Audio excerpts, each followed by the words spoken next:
danger.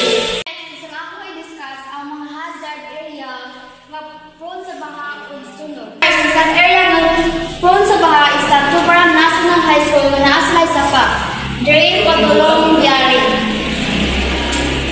Maka-trigger siya sa baha ug busog kaayo ang ulan or naparado tungod sa basura.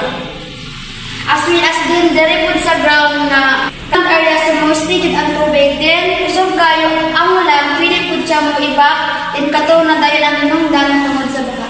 Ang hazard area na prone sa sunog is so kaning mga building na pwede siya mga prone sa sunog. Pero ang pinaka-prone yun is ang AIM laboratory o ang computer wala kay nasa daghan kaayong kuryente.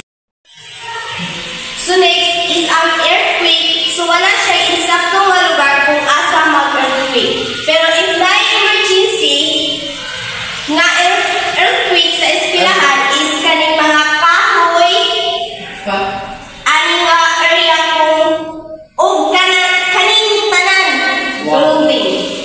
Ang hazard area kay pwede ka madatugan, matabunan, o magahin na material like simento or sanga sa kahoy.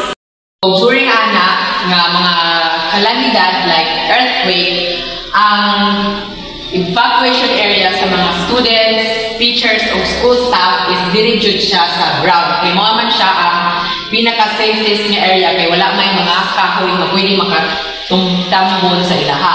Then if during po sa baha or sunog, ang evacuation area is kaming building number 3, 4, 5, 6, 7, of 11, and 12 na building.